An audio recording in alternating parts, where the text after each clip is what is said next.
하나님께서 아브라함의 이름을 바꿔 주셨어요. 아브라함에서 아브라함으로 열국의 아버지, 존귀한 아버지가 열국의 아버지라는 의미를 가진 아브라함으로 이름을 바꿔 주셨습니다. 전에 여러분들도 예수님을 알기 전에는 그저 아무개 아버지, 아무개 남편, 아무개라는 이름으로 우리가 불려졌지만 예수님을 우리 인생의 구주로 영접하는 순간에 우리는 성도라는 또 다른 존귀한 이름을 갖게 되었습니다. 따라서 목사, 장로, 집사, 권사, 한수집사 이런 어떤 직분의 이름을 가지고 있다 할지라도 그보다 더 존귀한 이름은 성도라는 이름입니다. 성도. 거룩한 무리, 또 거룩한 자 이런 의미가 있죠. 성도라는 이름. 이게 가장 귀한 이름인데요. 예수님으로 말미암아 우리 모든 죄짐을 다 사함받고 구별된 무리, 거룩한 무리가 되었다라는 이야기 아니겠습니까? 이와 같은 이제 너가 구별된 존재로서 내가 너와 함께 언약을 맺는다. 물론 하나님이 이미 창세기 12장에서 갈대아 우르에 있는 아브람을 불러내시면서 이 언약을 맺으셨죠. 그러나 총 7번에 걸쳐서 우리 주님이 아브람과 맺은 언약을 상기시키면서 계속적으로 말씀을 하신 것이죠. 언약의 핵심은 뭐라고 그랬어요? 언약의 핵심은 하나님의 나라에 있습니다. 하나님의 나라. 나라는 국민 영토 주권이죠. 국민 영토 주권. 아브라함 입장에서 볼 때는 자식도 없는데 나와 내 마누라와 내가 나라를 이룬들 무슨 나라를 짓겠나 라는 생각을 했겠지만 하나님 여전히 롯과 헤어지는 상황에서 동서남북을 바라보라. 이 땅을 너와 내 후손에게 주리라. 아니 후손 아직 태어나지도 않았는데 횃불 언약을 통하여서 우리 하나님은 하늘을 우러러 봐라. 저 별들 한번 헤아려 볼래? 아우 저 많은 별들을 어떻게 헤아립니까? 그치? 네 후손이 이와 같으리라. 이것을 믿으니 하나님이 그를 의로 여기셨더라. 이랬던 아브라함이었지만 인내의 부족, 믿음의 부족 때문에 결국은 살해의 중동에 못 이겨서 하가리를 통해서 이스마엘을 낳음으로 오고 오는 세대 가운데 정말 비극의 출발점이 되고 말았다. 그러면서 하나님은 다시금 또 할례 언약 13년 동안이나 침묵을 지키셨던 하나님은 나는 전능하신 하나님이라. 엘샤다이, 전능자라는 뜻이죠. 전능하신 하나님, 전능하신 하나님이 나타나서 너는 내 앞에 행하여 완전하라. 행하다, 할라크라는 말은 행동하다, 움직이다, 동행하다 뭐 다양한 의미가 있는데요. 이처럼 하나님 앞에서 우리는 뭡니까? 꼬람내오. 즉 우리 하나님 앞에서는 주님이 내 앞에 계신 것처럼 주님을 의식하고 주님의 약속을 의심하지 말고 뭐 다양하게 우리가 받아들일 수가 있습니다. 전능자의 손길이 아브라함을 통하여 어찌하든지 후손을 주실 터인데 그때까지 우리는 전적으로 하나님을 신뢰하고 인내하며 나아갈 필요가 있다. 그러면 하나님은 다시 한번 언약을 다시 한번 갱신하시면서 상기시키고 계시죠. 오늘 본문의 언약은 보통 할례 언약이라고 표현합니다. 할례라는 것은 보통 쉽게 말하면 남자들이 복용 수술이라고 말할 수가 있겠죠. 하나님이 9절 말씀에 아브라함에게 또 이르시되 그런즉 너는 내 언약을 지키고 내 언약을 지키고 내 후손도 대대로 지켜라. 지킨다라는 단어, 행하라라는 단어, 내 앞에도 행하라, 언약을 지켜라. 행한다는 할라크, 지키라 라는 단어는 샤마르라는 단어거든요. 이 샤마르라는 단어는 준수하다, 주의 깊게 하다, 뭐 다양한 의미가 있는 단어가 이 샤마르라는 단어입니다. 지키다, 조심하다, 준수하다, 보호하다, 관찰하다, 책임지다, 뭐 이런 다양한 자제하다, 뭐 이런 의미가 있는 단어가 샤마르라는 단어입니다. 근데 하나님께서 내 언약을 지키고 내 후손도 대대로 그리하라 라고 말씀하고 있는데요. 그러면 언약을 지킨다는 것은 어떤 의미가 있을까? 원래 언약이라는 단어는 베리트라는 단어거든요. 이 베리트라는 단어는 우리가 마치 두부에 뭔 흠이 있어요. 그러면 어때요? 싹둑 잘라내겠죠. 무를 하나 샀는데 무가 한쪽이 썩었어. 그러면 우리는 어때요? 그걸 우리가 전부 버리기보다는 썩은 부분만 싹 도려내서 성성한 부분을 음식에 사용하지 않습니까? 이런 것처럼 상한 부분, 이런 부분을 잘라내는 그 자체를 뭐라고 그러냐면 메리트란 단어가 그런 데서 유래가 됐어요. 그러니까 잘라낸다는 얘기죠. 따라서 하나님께서는 내 언약을 지키다라는 그 말씀에 있어서 근본적인 메리트라는 단어의 의미를 더욱더 상기시키시게 하여서 할례를 명령하신 것이죠. 할례는 인간의 신체 부위를 잘라내는 데 있어서 어때요? 고통이 뒤따르게 되죠. 그 고통을 우리가 생각하면서 하나님께서는 반드시 나를 통하여 당신의 약속을 이루어 가실 터인데 내가 믿음이 부족하여서 인내가 부족하여서 절제가 부족하여서 하나님의 그 약속을 내가 온전히 신뢰하지 못한 것을 늘 기억하면서 그 하나님의 약속이 나를 통하여 우리 가정을 통하여 그리고 내 후손을 통하여서 이루어질 것을 늘 기억하는 이런 모습이 결국 할례 언약이다라고 말합니다. 할례는 어때요? 내가 스스로 행할 수 없잖아요. 할례를 자기 손으로 행하는 사람이 있겠습니까? 따라서 할례를 한다는 것은 공동체적인 그런 의미가 담겨져 있죠. 우리 공동체 가운데 그 누군가가 대신해서 할례를 행해 주어야만이 할례 의식이 일어나는 겁니다. 마찬가지로 세례라는 것도 마찬가지죠. 결국 할례는 신약의 세례로 발전이 되는데 결국 할례는 인간의 육신의 어떤 한 부분을 도려냄으로 말미암아 나는 죽었고 이제 나를 통하여 주님이 살아납니다 라는 것은 신앙적인 신앙 고백적인 의미가 담겨져 있는 행동입니다. 따라서 내 언약을 지켜라, 샤마르 지켜라 라는 이 단어 속에는 어떻게 지키는데요? 그것은 말이야 10절 말씀에 너 중 남자는 다 할례를 받아라. 이것이 나와 너희와 너희 후손 사이에 지킬 내 언약이니라. 언약을 지키라고 하면 어떻게 지키는데요? 그것은 할례를 행하는 것이다 라고 말씀하고 있습니다. 이것은 어때요? 오늘날 언약 백성이라는 건 뭡니까? 우리가 세례를 받는 걸 말씀하고 있지 않습니까? 따라서 너희는 포피를 배워라. 이것이 나와 너희 사이의 언약의 표징이니라. 우리도 어때요? 언약 백성인 표징이 무엇로 드러납니까? 여러분 할례 받았다는 것이 겉으로 볼 때는 드러나지 않죠. 신약에 들어오면서 할례는 세례로 의미가 확장되어지는데 세례라는 것은 뭐예요?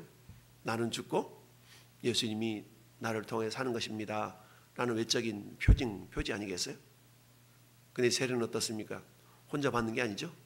세례는 그 누군가가 베풀어 주어야만이 행해지는 것처럼 할례도 역시 마찬가지. 스스로 행할 수 없고 누군가가 할례를 시행해 주어야만 되는 겁니다.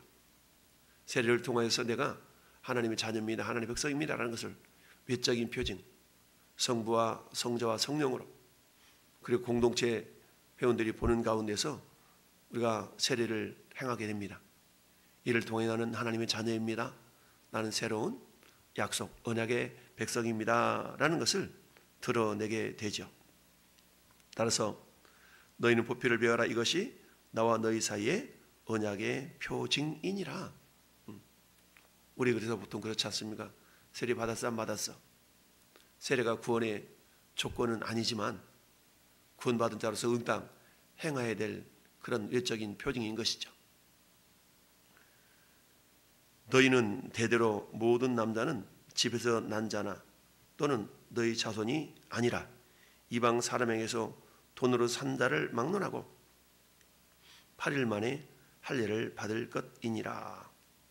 대대로 모든 남자는 집에서 난 자, 가족이나 또는 어때요? 비록 돈으로 산 종이라 할지라도 그 공동체 속에 있다면 할례를 받아야 된다라고 말씀합니다. 이는 교회 공동체에 있는 그 누구도 세례받지 않는 사람이 있어서는 안 된다라는 의미가 똑같습니다. 이건 뭡니까? 예수 그리스도를 구주로 삼는 모든 사람들의 신앙 고백이 같아야 된다라는 얘기죠. 따로 우리가 신앙 고백, 사도 신경을 우리가 신앙의 고백으로 하지 않습니까? 이 신앙 고백이 같아야 된다는 얘기죠. 나는 예수 그리스도를 내 구주로 믿는데, 성경만이 정확 무한 하나님 말씀을 믿는데, 성령의 내주 역사하심을 믿는데, 저 사람은 안 믿어. 신앙 고백이 다른 거죠. 모든 남자 8일 만에 할례를 받으라. 이 8일 만에 할례를 행한 것은 의학적으로도 굉장히 의미가 있다라고 말합니다. 그것은 이때 가장 통증이 덜하고 또 뭡니까? 피를 흘려야 되는데 피 흘림이 적고 빨리 아물게 된 그런 시기가 8일이다라고 또 의학자들이 얘기를 하죠. 어찌하든 너희 집에 난 자든지 돈으로 산 자든지 할례를 받아야 하리니 이는 내 언약이 너희 살에 있어서 영원한 언약이 되려니와.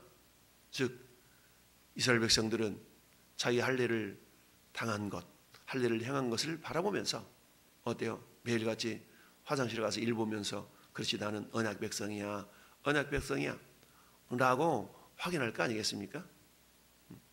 하나님께서 할례를 행하는데 손끝을 잘라라, 발끝을 잘라라, 귀끝을 잘라라 그러지 않냐고 남자의 성기 부분을 외피를 양피를 자름으로 하나님께서 이것을 행하라 라고 말씀을 하신 것에는 나름의 의미가 있는 줄로 믿습니다. 할례를 받지 아니한 남자 곧 그 보피를 베지 아니한 자는 백성 중에서 끊어지리니 그가 내 언약을 배반하였음이니라. 즉 할례를 행하지 아니하는 것을 언약을 배반했다라고 말씀하고 있어요. 이는 오늘날 세례를 받는다는 개념이 나는 죽고 예수로 사는 겁니다 라는 신앙적인 고백인데, 세례를 받지 않는다는 것은 어떤 의미가 있어요? 나는 여전히 내 마음대로 살 거예요 라는 것으로 비춰줄 수가 있다는 얘기죠. 따라서 저 세례 받고 싶어요, 세례 받고 싶어요 라고 우리가 그 세례를 사모할 수 있어야 되겠고, 이미 세례 받은 사람은 나는 세례 받은 성도, 즉 새로운 피조물이다 라는 의식을 가지고 늘 할라크, 주님 앞에서 행하는 자가 되어야 된다라는 얘기입니다. 따라서 우리는 샤머리의 삶, 즉 하나님께서 언약을 행하라, 할례를 행하라, 언약을 지키라 라는 지킨다라는 개념은 어때요? 사도 바울이 고백했던 것처럼 나는 날마다 죽노라. 세례는 내가 죽고 예수 그리스도가 사는 것이기 때문에 나는 날마다 죽노라. 갈라디아서 2장 20절의 말씀처럼 내가 그리스도와 함께 십자가에 못 박혔나니 그런즉 이제는 내가 사는 것이 아니요 내 안에서 그리스도께서 사시는 것이다. 이제 내가 사는 것은 나를 위하여 십자가에 못 박혀 죽으신 그리스도를 믿는 믿음 안에서 사는 것이다 라고 말씀하죠. 이게 뭡니까? 새 언약 안에 살아가는 성도의 삶의 모습인 것이죠. 오늘 하나님께서 말씀의 제목처럼 너는 내 언약을 지키라. 오늘날 그렇다고 우리가 어떻습니까? 우리가 할례를 행하는 것은 아니죠. 그래서 사도 바울은 이스라엘 백성들을 향해서 그렇게 말씀합니다. 로마서 2장 28절에 무릇 표면적 유대인이 아니요 표면적 육신의 할례가 할례가 아니라 오직 이면적 유대인이며 할례는 마음에 알지니 영에 있고 율법 조문에 있지 아니한 것이라. 그 칭찬이 사람에게서가 아니라 다만 하나님에게서니라 라고 말씀하죠. 뿐만 아니라 디모데후서 3장 5절에 경건의 모양은 있으나 경건의 능력은 부인하는 자니 이 같은 자들에서 네가 돌아서라. 경건의 모양만 있어서는 안 되고 경건의 능력이 있어야 된다라는 얘기죠. 경건의 능력은 뭡니까? 우리가 힘들고 어려울 때는 환경 상황 때문에 자빠지고 넘어지는 자들이 아니라 꾸역꾸역 믿음으로 일어설 수 있는 것, 이게 경건의 능력이죠. 여러분, 우리 삶 현실 가운데서 어려움이 없는 자가 어디 있겠습니까? 그러나 그 어려움 앞에 넘어지는 자가 있고 어려움을 디딤돌 삼아서 한 걸음 한 단계 더 신앙이 업그레이드 되는 경우가 있습니다. 하나님 원하시는 것은 후자의 경우이죠. 어떤 어려움 속에서도 우리가 가져야 될 자세는 뭡니까? 고린도전서 10장 13절 말씀처럼 우리가 시험 당할 즈음에 하나님은 피할 길을 내사 능히 감당해 하실 것을 믿고 나아가는 거죠. 왜냐? 하나님은 사람이 감당치 못할 시험 당함을 허락지 아니하시기 때문이다라는 얘기입니다. 왜 나만 겪는 고난이냐고, 이런 복음 찬송의 가사가 있죠. 왜 나만 겪는 고난이냐고. 불평하지 마세요. 원망하지 마세요. 사람들은 내가 당하는 고난이 가장 큰 것으로 여겨지잖아요. 그러나 보여지지 않고 드러나지 않는다고 해서 다른 사람에게는 그런 고난이 없느냐? 다 나름대로 고난이 다 있는 거예요. 단지 그 사람들은 꾸역꾸역 그 고난을 이겨낼 따름이죠. 마찬가지 우리도 주님과 함께 행함으로, 할라크, 주님과 동행함으로 주님 앞에서 어떤 상황 속에서도 우리가 하나님의 약속을 부여잡고 그 약속 당장에 내 눈에 아무 증거 아니 배워도 믿음만을 가지고서 늘 걸으며, 여러분 내 눈에 당장 어떤 증거가 보이지 않는다 할지라도 히브리서 11장 보면 믿음의 선진들은 어때요? 믿음으로 누구는 어때요? 그들은 당장에 눈앞에 믿음의 증거들이 이렇게 현실로 드러나지 않는다 할지라도 약속만은 부여잡고 살았던 사람들이라고 성경은 말씀합니다. 오늘 말씀 성경을 통하여서 하나님은 우리가 언약 백성인 것을 하나님께서는 기억하게 하시고 우리가 언약을 행하라 라고 말씀합니다. 행하라. 샤마리 하나님, 오늘 한 날도 내가 언약을 행하는 것이 무엇일까? 그것은 내 마음에 주님의 보혈 날마다 뿌려서 하나님의 약속을 의심하지 아니하고 매 순간순간마다 주님의 뜻을 나를 통하여 이루어 주실 그 뜻을 우리가 기억하면서, 주님 내 힘으로 내 능력을 행하는 것이 아니라 할 일을 행함이 공동체의 그 누군가에 의해서 행해졌던 것처럼 우리 하나님은 나를 통하여서 당신의 뜻을 이루어가면서도 나 홀로 버려두지 아니하시고 우리 주님이 우리 안에 성령을 함께 해주시면서 그 뜻을 이루어 가신다라는 사실입니다.